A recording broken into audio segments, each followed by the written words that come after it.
Canada study visa और लगातार Canada की जो चेंजेस हैं वो अब आती जा रही हैं और ये स्टडी वीज़ा को लेके डायरेक्टली नहीं है बट 100% ये इंटरनेशनल स्टूडेंट से कनेक्टेड है।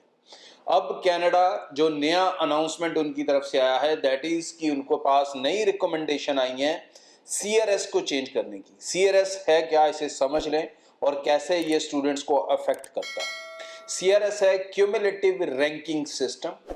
ये क्यूमुलेटिव रैंकिंग सिस्टम के बेस पर ही बच्चे पीआर हासिल करते हैं, चाहे वो लोग कनाडा में स्टूडेंट से पीआर लेते हैं, वर्क परमिट से पीआर लेते हैं या यहाँ से लोग जो डायरेक्ट पीआर फाइल करते हैं। इनका एक कॉमन मेथड जो है वो सीआरएस है, क्यूमुलेटिव रैंकिंग सिस्टम, जहाँ पर एक पॉइंट बेस्ड सिस्टम बना होता है जो उनकी एज के, एक्सपीरियंस के, इंग्लिश लैंग्वेज के, उनके रिलेशंस के, इन सब के पॉइंट्स कैलकुलेट करता है। फिर उस पॉइंट के हिसाब से हर एक प्रोविंस का पीएनपी प्रोग्राम का भी अपना अपना कट ऑफ है, फेडरल जो प्रोग्राम है उसका भी अपना कट ऑफ रहता है और उस कट ऑफ के हिसाब से ही हर महीने पीआर के इनविटेशंस या हर 2-3 महीने बाद पीआर के इनविटेशन इशू होते रहते हैं। अब इस क्यूमुलेटिव रैंकिंग सिस्टम के अंदर कनाडा को गवर्नमेंट की एक नई रिकमेंडेशन ये आई है कि ये क्यूमुलेटिव रैंकिंग सिस्टम जो पॉइंट कैलकुलेट करता है अब इसे बदला जाएगा, अपडेट किया जाएगा, क्योंकि ये पुराना हो चुका है और ये आज की रिक्वायरमेंट्स को फुलफिल नहीं करता। कुछ दिन पहले भी पीआर सिस्टम में चेंज किया गया था जिसके अंदर इसके अंदर कैटेगरीज बना दी गई थी कि स्टेम वाले अलग होंगे, हेल्थ केयर वाले अलग होंगे, दूसरे ट्रेड वाले अलग होंगे। तो इस तरह से भी एक सोल्यूशन करने की कोशिश की गई थी। लेकिन अब ये जो कैलकुलेटर है जिसके ऊपर बेस्ड होता है पूरा पीआर, अब इस कैलकुलेटर को ही आने वाले दिनों में चेंज किया जाएगा और इस कैलकुलेटर में जो नई रिकमेंडेशन आई हैं उसमें 2 रिकमेंडेशन मेजर हैं। एक, इंग्लिश एबिलिटी को लेके जो है वो रूल्स स्ट्रिक्ट किए जाएं, क्योंकि इसके अंदर जो सीआरएस के अंदर स्कोरिंग है इसके अंदर इंग्लिश का स्कोर ऊपर नीचे भी हो जाए, आपके पॉइंट कहीं और से ज़्यादा आ जाएं तो भी आपके अगर पॉइंट ओवरऑल पूरे हो गए तो आपको पीआर मिल जाती है।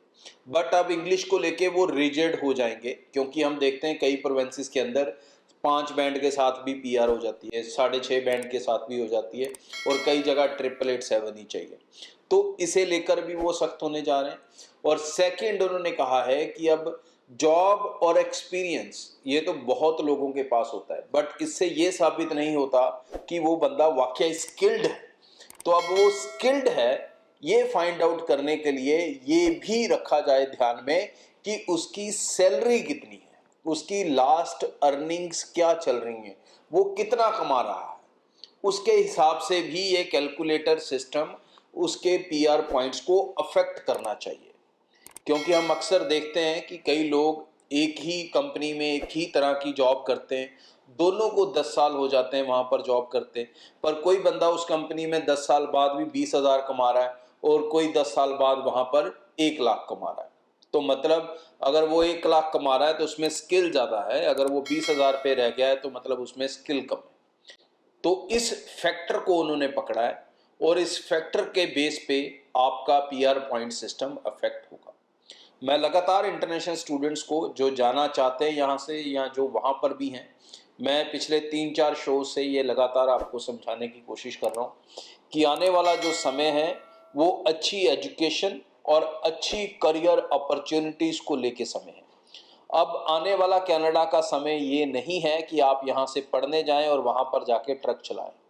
आपको कहीं ना कहीं स्किल्ड लेबर में आना होगा, चाहे वो प्रोफेशनली स्किल्ड हो, मतलब आप ग्रेजुएट हैं, इंजीनियर हैं, डॉक्टर हैं, नर्स हैं, या फिर आप ट्रेड स्किल हैं, आप प्लम्बर हैं, आप चाहे कारपेंटर हैं, कंस्ट्रक्शन वाले हैं, ऐसे किसी ना किसी जो आपकी स्किल बेस्ड जो चीज़ें हैं उसके ऊपर आपको फोकस करना होगा।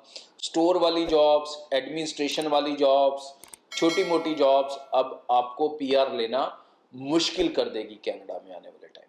सो जो स्टूडेंट्स अब प्लानिंग कर रहे हैं यहाँ से जाने की, वो अच्छी एजुकेशन को अपना प्राइमरी फोकस बनाकर चलें ताकि वो ऐसे नुकसान में आगे जाके ना फंसे।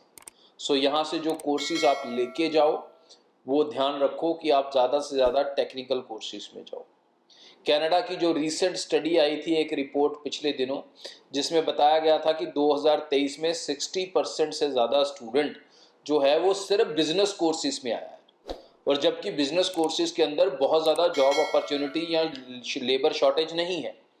तो ये क्यों आ रहा है बच्चा उसमें? क्योंकि वो कम पढ़ना चाहता है, वो इजी एजुकेशन करना चाहता है और फिर जुगाड़ से अपनी लिविंग रहना चाहता है। बट कनाडा को चाहिए स्किल्ड लेबर।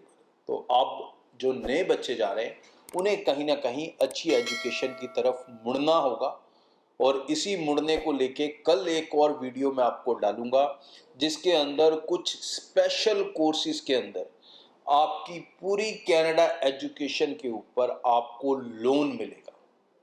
जी हाँ, आपको आपकी फीस के ऊपर पहले से ही लोन मिल जाएगा।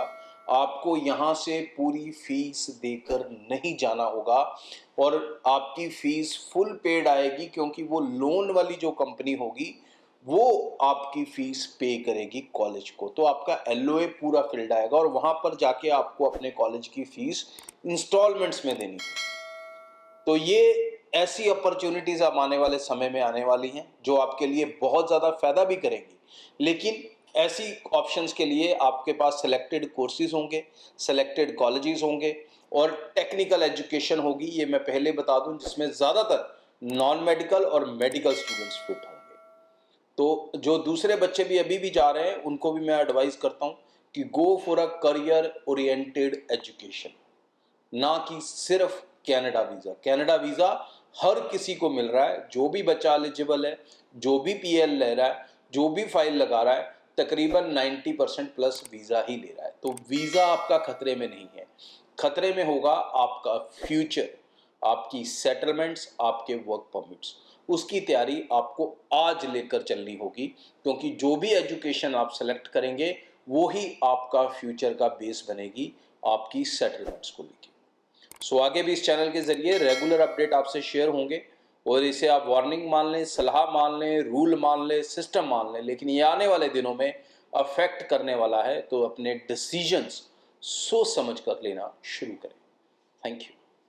सो दोस्तों, इस चैनल को सब्सक्राइब कर लो ताकि कोई भी लेटेस्ट इंपॉर्टेंट इन्फॉर्मेशन फ्यूचर में आपसे मिस ना हो। बहुत सारे दोस्त वीडियो देखते हैं, चैनल सब्सक्राइब नहीं करते, बड़ी गलती करते हैं। दूसरी इंपॉर्टेंट चीज़, ब्रॉडवे के साथ अप्लाई कर रहे हो, चाहे किसी भी वीज़ा कैटेगरी के लिए स्टडी के लिए अप्लाई कर रहे हो, आप हमारी ज़ीरो लॉस पॉलिसी के साथ अप्लाई कर सकते हैं, जहाँ पर आप पैसा वीज़ा लगने के बाद भी दे सकते हैं, और आपका कोई किसी तरह का नुकसान नहीं हो सकता अगर आप हमारी टीम से अप्लाई कर रहे हैं। तो ब्रॉडवे की टीम के साथ अभी से कांटेक्ट कर लें। हमारा एक ही कांटेक्ट नंबर है जो स्क्रीन पे दिख रहा है।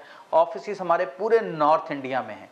सो आप हमें जम्मू में, पंजाब के कई शहरों में, हरियाणा के कई शहरों में, न्यू दिल्ली में, अहमदाबाद में, इन सब जगहों पर आप हमारी टीम से मिल सकते हैं। और अगर इसके अलावा आप दूर से भी हैं तो निश्चिंत रहें, आपके लिए हमारी एक स्पेशल ऑनलाइन टीम है जो आपको सर्विसेज देगी। अगर आप हमारे ऑफिस के नज़दीक के क्लाइंट नहीं है, कस्टमर नहीं है, आप कहीं दूर से हैं, किसी और स्टेट से हैं या और कंट्री से हैं, तो आप हमारी ऑनलाइन टीम से भी पूरी सर्विसेज ले सकेंगे। आज के लिए इतना। चैनल को सब्सक्राइब करना ना भूलें। Thank you.